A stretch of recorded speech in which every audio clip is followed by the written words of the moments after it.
It is cold. The sun barely rises, not because of clouds, but because of the weight of history pressing on the day.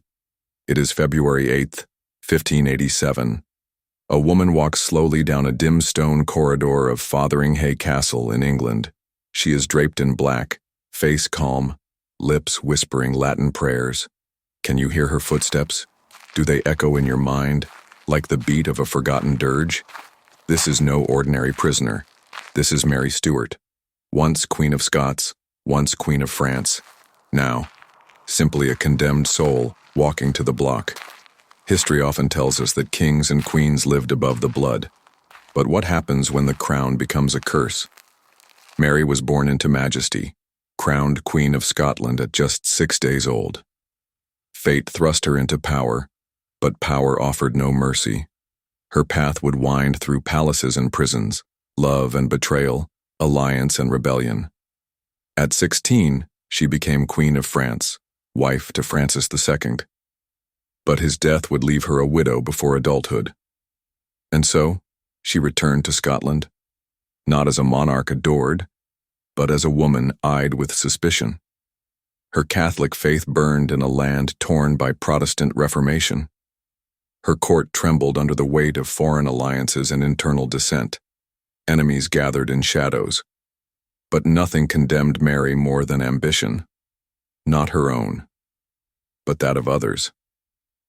What would you do if the world never wanted you to rule? If your bloodline became your death sentence?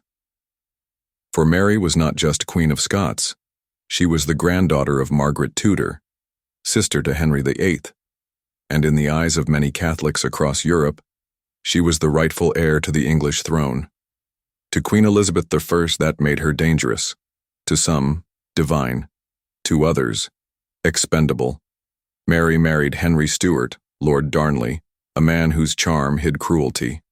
Their union soon decayed into violence and paranoia. In 1567, Darnley was murdered under mysterious circumstances. His home exploded. His body was found strangled in the garden. Was Mary involved?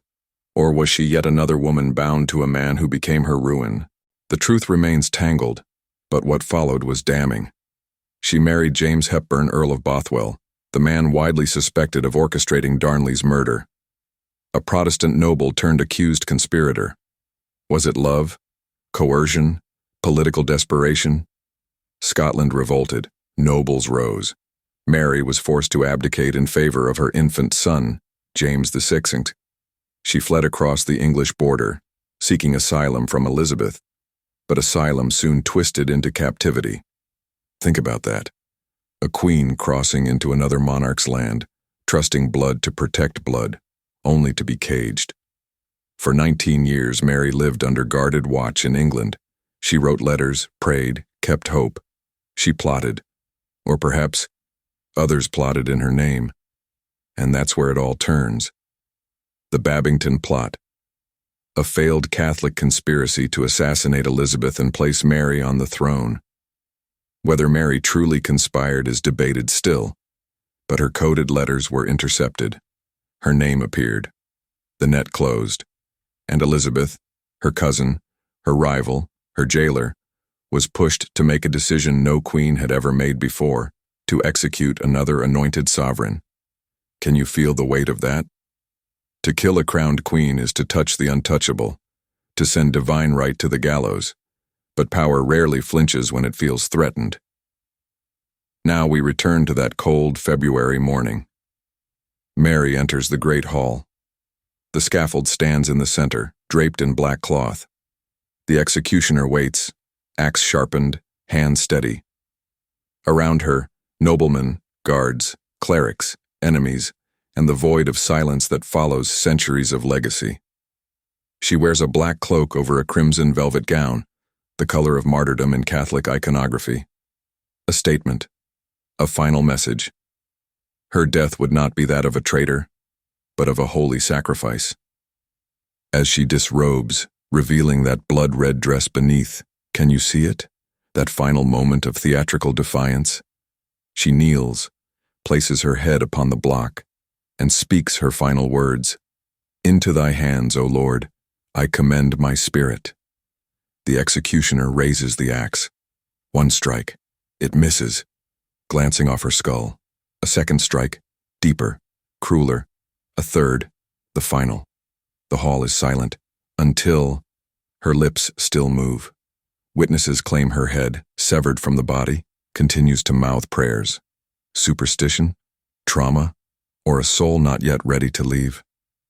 The executioner lifts her head to the crowd, and her auburn wig falls off, revealing gray, thin hair. Even in death, Mary defied expectation. She had aged, hidden beneath courtly illusion. The crowd gasps, and then something strange. Her little dog, hidden beneath her skirts, runs out, bloodied, refusing to leave her side.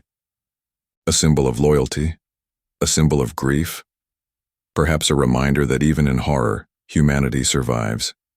Her body is embalmed and buried in a Protestant ceremony, far from the Catholic rites she cherished. Yet years later, her son, James VI, who would become James I of England, orders her remains moved to Westminster Abbey.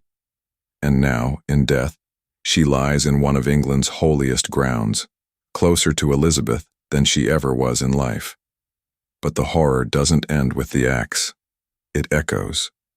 Mary's execution changed everything. Elizabeth was never the same. She delayed signing the warrant for weeks, tormented by the burden of fratricide. When Mary died, Elizabeth wept, and then blamed her counsel, claimed she never meant it to proceed so quickly. Was it guilt? Political theater? A lie? And Mary, her name became legend. To Catholics, a sainted martyr. To Protestants, a cautionary tale.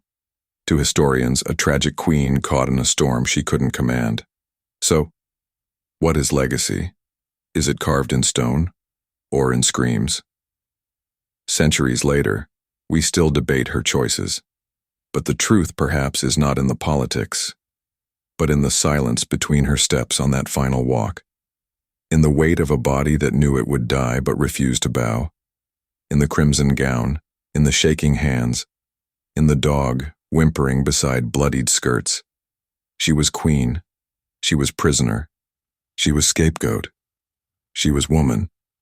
And history never forgets such ghosts. But what becomes of a ghost who dies for politics? What becomes of the myth when the blood is wiped clean, the scaffold disassembled, and the castle halls fall silent?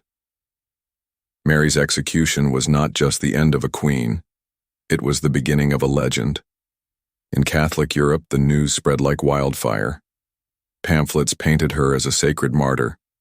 Portraits emerged with golden halos and bloodied robes, saints' light glowing from her image. In England, Elizabeth's court scrambled to contain the narrative. They feared a backlash. They feared uprisings. But above all, they feared Mary even more in death than in life. Isn't it strange? How death can amplify the voice of the silenced. In the years following her execution, Mary's letters began to circulate. Some were real. Others, forged, altered, dramatized. But they all told the same story, of a queen betrayed by her cousin, condemned by fate, and sanctified by suffering. Even Shakespeare may have felt the ripple. His tragic queens, fierce, doomed, poetic, owe a sliver of their soul to Mary Stuart. But look closer. Her death didn't just echo in art. It restructured the entire future of British monarchy. Elizabeth never married. She left no heir. And when she died in 1603, who took the throne? James, Mary's son. The child she bore in scandal, the boy she lost to rebellion and exile. He rose as king of both Scotland and England, the union of the crowns. Mary lost her head, but her bloodline wore the crown. Is that victory or cruel irony? You tell me. Perhaps what's most haunting is how little changed after her death. Religious violence continued. Plots grew darker. Women in power remained targets, either idolized or demonized, never simply allowed to rule. Centuries later, Mary's life became the subject of operas, poems, films, and academic books. She was rewritten 1,000 times, as villain, victim, siren, saint, Which version is real? Maybe all of them, maybe none. But the horror remains clear. Hers was a world that chewed through queens. Let's linger for a moment on that final image. Not the axe, not the wig falling, not even the dog, but the breath before the blade. That long, slow inhale, the last time Mary tasted air. That moment, suspended, between hope and horror, between divinity and death. No armies, no crown, no rescue, only her voice, only her prayer, only the cold black cloth beneath her knees. Does history remember the scream, or only the silence that followed? The answer is etched not in textbooks, but in the bones of Fotheringhay, in the cracked foundations of empires, in the eyes of women who still carry the weight of ambition like a noose. We often speak of kings who killed, but seldom of queens who dared to exist. Mary's execution wasn't just an act of power, it was a warning. To women who rise, to faiths that resist, to bloodlines that refuse to die quietly.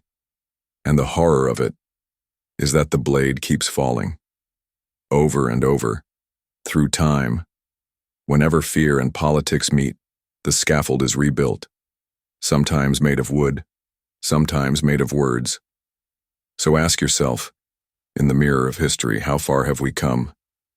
Do we still silence the ones we fear? Still punish those who threaten our comfort? The axe may have dulled, but the shadow it cast stretches still. Let the images fade now. Let the hall grow quiet again. Let the stone walls fall back into sleep. The crimson gown is folded in memory. The axe rests. The prayer is complete. Mary walks no longer, but her story lingers, soft as dust in a cathedral light. This was not a tale of royalty alone. It was a human life.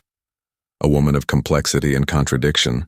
A queen too dangerous to live and yet too radiant to forget. Her voice, once trapped in letters and locked rooms, now moves freely.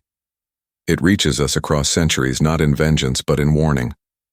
Her death is not a relic, not just a date in a book.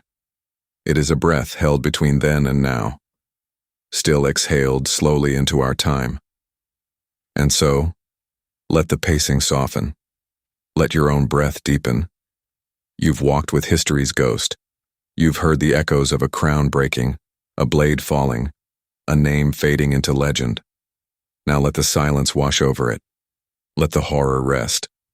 We've told her story not to haunt, but to remember, to remind ourselves what fear can do, what power demands, what history preserves, and what it forgets. Close your eyes if you wish. Picture her, not beneath the axe, but walking freely through a Scottish glen, laughter in her throat, crown in her hair, fate yet unwritten. Because in the end, all stories, even those written in blood, deserve peace. Let hers begin now. If this story stirred something in you, if the echoes of the past still whisper in your thoughts, then stay with us. Subscribe to this channel for more journeys into the dark corridors of history, where the blood still stains the stone and the silence tells more than the records ever could. Drop a comment below and tell us, was Mary a martyr, a manipulator, or something far more human? Your voice shapes these retellings. Let the dead be heard, through you. More horrors await, and we will be here to guide you through them.